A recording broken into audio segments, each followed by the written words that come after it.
नमस्कार। दृष्टि आईएएस के ऑडियो आर्टिकल प्रोग्राम में आपका स्वागत है।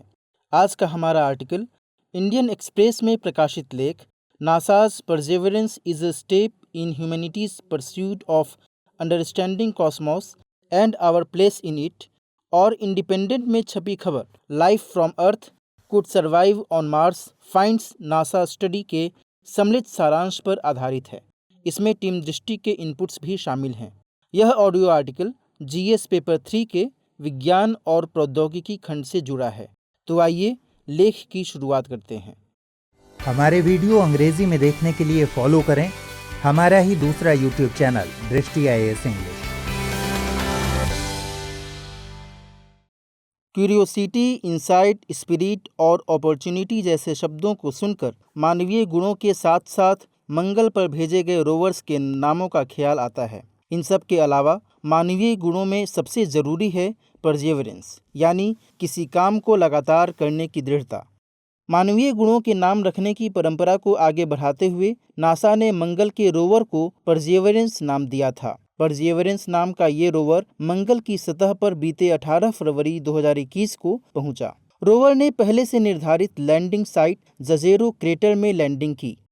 नासा के मुताबिक यहाँ पहले एक झील थी। इसके बाद रोवर ने मंगल की सतह से एक ऑडियो भी भेजा। ये पहला मौका था जब किसी मार्स रोवर को माइक्रोफोन के साथ भेजा गया था। मंगल से जुड़ी एक अन्य खबर के मुताबिक नासा और जर्मन एरोस्पेस सेंटर ने एक अध्ययन किया था। अध्ययन में माइक्रो ऑर्गेनिजम्स यानी सूक्ष्मजीवों को मंगल ग्रह के जैसे वातावरण में रखा गया था। इसके लिए बलून्स को हाई एल्टीट्यूड यानी कि अधिक ऊंचाई पर पहुंचाया गया। इस यात्रा में कुछ माइक्रो ऑर्गेनिज्म सर्वाइव कर सके थे। इसके बाद से वैज्ञानिकों का दावा है कि मंगल पर पृथ्वी से भेजे गए जीवित जीवों के जीवन की संभावना बनती है। वर्तमान के मिशंस मंगल पर पहले कभी रहे और भविष्य में जीवन की संभावना के कयास लगा रहे हैं। इन्हीं सबके मद्देनजर आज के आर्टिकल में हम बात करेंगे मंगल ग्रह पर व्यक्त की गई जीवन की संभावना से संबंधित खोजों के बारे में। इसके अलावा मंगल पर भारत समेत अन्य देशों द्वारा भेजे गए मिशंस के बारे में, साथ ही इन मिशंस की सीमाओं और लाभों पर भी चर्चा करेंगे। सबसे पहले बात करते हैं मंगल ग्रह के बारे में। हमारे ग्रह पृथ्वी के बाहर सबसे ज़्यादा यदि किसी ग्रह का अध्ययन किया गया है तो वह है मंगल। इसके बारे में जानने से पहले इसके नाम की कहानी जानते हैं। मार्स यानी मंगल का नाम प्राचीन रोमन व्यक्तियों द्वारा युद्ध के देवता के नाम पर रखा गया था। इसका लाल रंग ब्लड के रंग से समानता रखता है।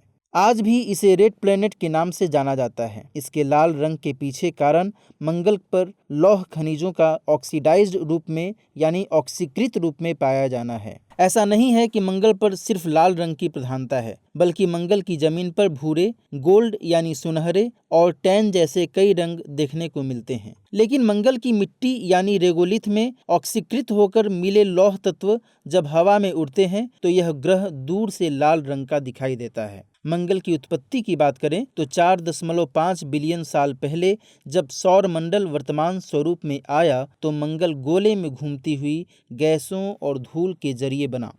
मंगल की कुछ प्रमुख विशेषताओं की बात करें तो यह 3390 किलोमीटर त्रिज्या के साथ पृथ्वी के आकार की तुलना में लगभग आधा है। मंगल सूर्य से चौथा सबसे नजदीक ग्रह है। दूरी की बात करें तो यह सूर्य से 1.5 एस्ट्रोनॉमिकल यूनिट दूर है। 1 AU यानी एस्ट्रोनॉमिकल यूनिट की बात कर दें तो यह पृथ्वी से सूर्य की दूरी के बराबर होती है। सूर्य से दूरी के क्रम में चौथे स्थान पर काबिज मंगल ग्रह सूर्य का एक चक्कर लगाने में लगभग 24.6 घंटे का समय लेता है। मंगल ग्रह के दिनों को सोल्स कहा जाता है। सोल्स सोलर डे का शॉर्ट फॉर्म है। मंगल ग्रह का एक साल 669.6 सोल्स के बराबर होता है, जो कि पृथ्वी के 687 दिनों यानी लगभग 2 सालों के बराबर है। मंगल अपने अक्ष पर 25 डिग्री झुका हुआ है। इसके अलावा यहाँ पर पृथ्वी की तुलना में 62.5% कम ग्रेविटी है यानी गुरुत्व।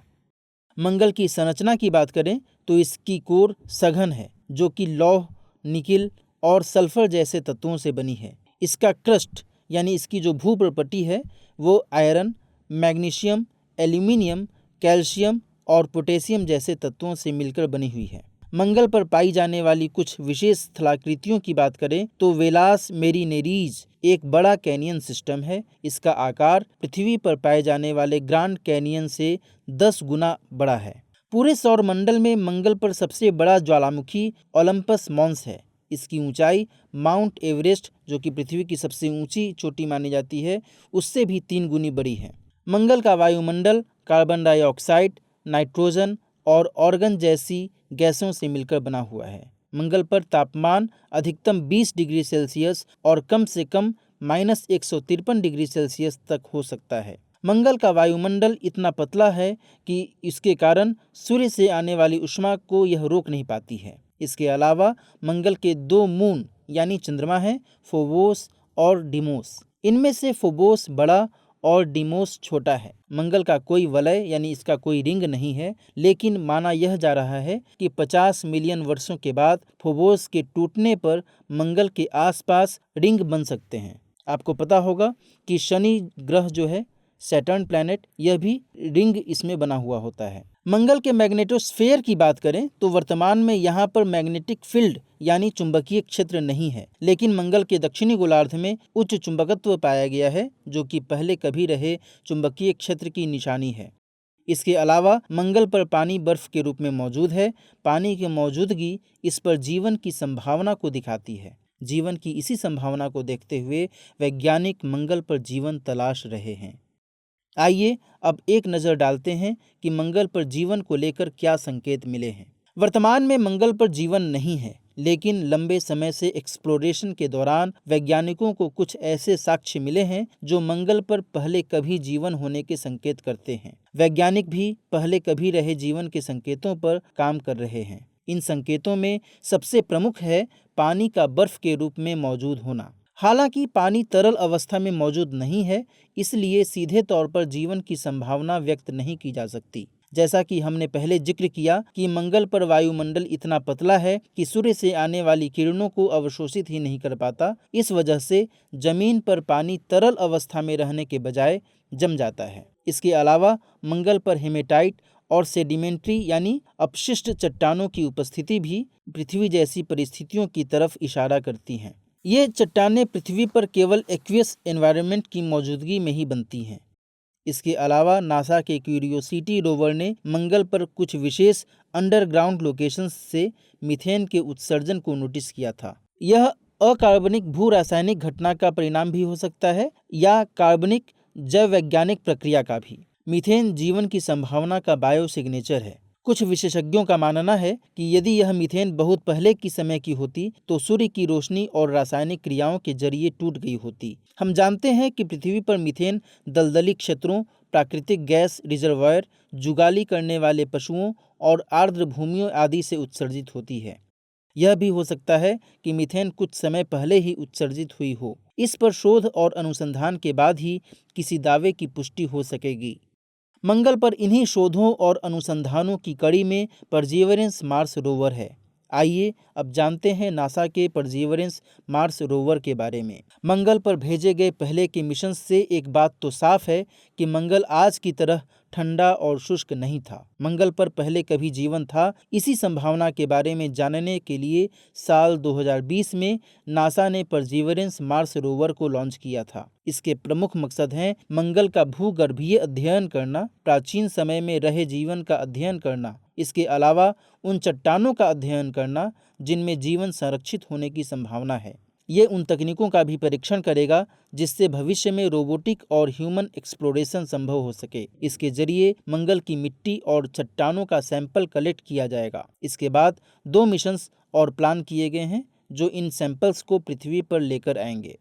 परसेवरेंस रोवर पृथ्वी के बाहर भेजे जाने वाली सबसे अधिक एडवांस्ड एस्ट्रोबायोलॉजी लेबोरेटरी है। इसका आकार एक SUV जितना बड़ा है। यह अपने साथ मंगल पर 7 इंस्ट्रूमेंट को लेकर गया है। इनमें मास्टकैम जेड है जो कि मंगल की सतह की फोटो लेगा, जिससे वहां की मिनरोलॉजी यानी खनन पद्धति को समझने में मदद मिलेगी। एक दूसरा इंस्ट्रूमेंट है सुपर कैम, जिसके जरिए मंगल पर केमिकल कंपोजिशन यानी रासायनिक संगठन को समझने में मदद मिलेगी। इसके अलावा शेरलॉक SHERLOC जिसे कहा जाता है, इसे हम पूरे तौर पर देखें तो इसका मतलब होता है the scanning habitable environments with Raman and luminescence for Organics and chemicals. इसे भी मंगल पर भेजा गया है। ये पराबैंगनी लेजर का प्रयोग करके खनिजों और ऑर्गेनिक कंपाउंड्स की मैपिंग करेगा। ये उन केमिकल्स की खोज करेगा जो जीवन के बारे में संकेत करते हों। शेरलॉक ऐसा पहला UV रमन स्पेक्ट्रोमीटर होगा।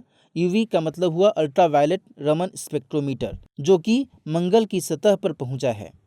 इसके साथ एक कैमरा वाटसन भी गया है, जो कि नज़दीक से तस्वीरें लेगा और सेल्फी भी ले सकेगा। गौरतलब है कि शेरलॉक और वाटसन एक जासूसी मूवी के किरदार हैं। साथ ही मॉक्जी यानी Mars oxygen in situ resource utilisation experiment के जरिए मंगल के वायुमंडल में मौजूद कार्बन डाइऑक्साइड को ऑक्सीजन में तब्दील किया जाएगा। यदि यह तकनीक सफल रहती है तो इसे भविष्य में ह्यूमंस मिशंस में एस्ट्रोनॉट्स के द्वारा प्रयोग किया जा सकेगा। इसके अलावा रिमफैक्स यानी RIMFAX यानी the radar imager for Mars subsurface experiment, PIXL यानी planetary instrument for x ray lithochemistry और MEDA यानी मार्स इन्वायरमेंट डायनेमिक्स एनालाइजर भी इन 7 इंस्ट्रूमेंट्स में शामिल हैं। MEDA सेंसर्स का एक सेट है जो कि तापमान, वायु की गति, दबाव, आपेक्षिक आर्द्रता का मापन करेगा।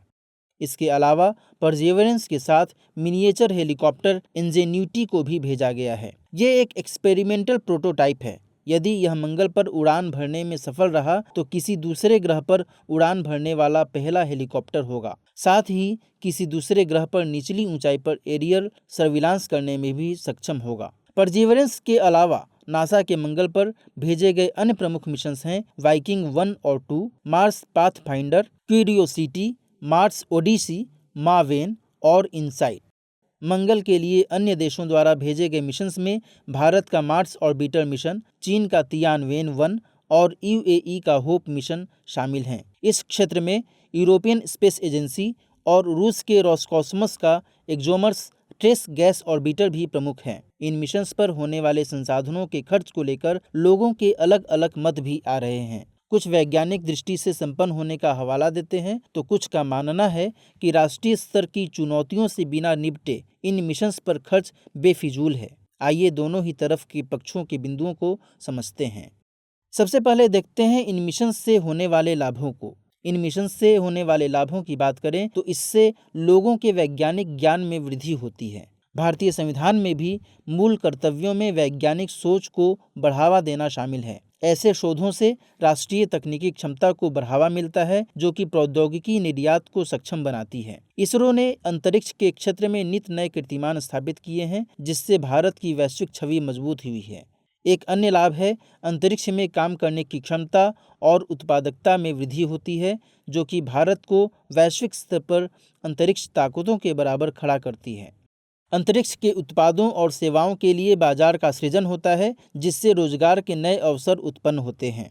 इसके अलावा अंतरिक्ष एक्सप्लोरेशन से अन्य देशों के साथ सहयोग बढ़ता है, जो कि अंतर्राष्ट्रीय संबंधों में मजबूती के लिए जरूरी है। इन विकासों से देश की अंतरिक्ष कूटनीति को भी मजबूती मिलती है। अंतरिक्ष कूटनीति के तहत भारत के इसरो ने भूटान में ग्राउंड स्टेशन की स्थापना भी की थी। इसका मकसद भूटान में संचार, पब्लिक ब्रॉडकास्टिंग और आपदा प्रबंधन को बढ़ावा देना था। इसका एक लाभ वैश्विक साझी संस्कृति के स्तर पर देखा जा सकता है। जब अपोलो 8 मिशन की अर्थराइज फोटो ने पृथ्वी को बिना किसी राष्ट्रीय सीमा के दिखाया था, इससे वैश्विक स्तर पर पर्यावरणीय चुनौतियों को लेकर साझे समाधान की चर्चा शुरू हुई थी।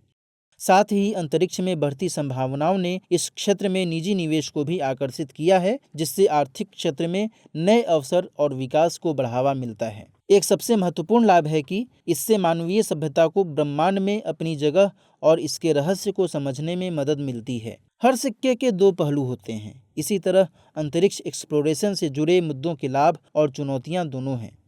अब देखते हैं इन मिशन से उत्पन्न होने वाली चुनौतियों को। इन मिशन से जुड़ी चुनौतियों की बात करें तो सबसे पहली चुनौती है कि अत्यधिक सुरक्षित तकनीक विकसित नहीं हो पाई है। कई बार मानव मिशन में हुई दुर्घटनाओं से जनहानि हुई है। दूसरी चुनौती है कीमत की।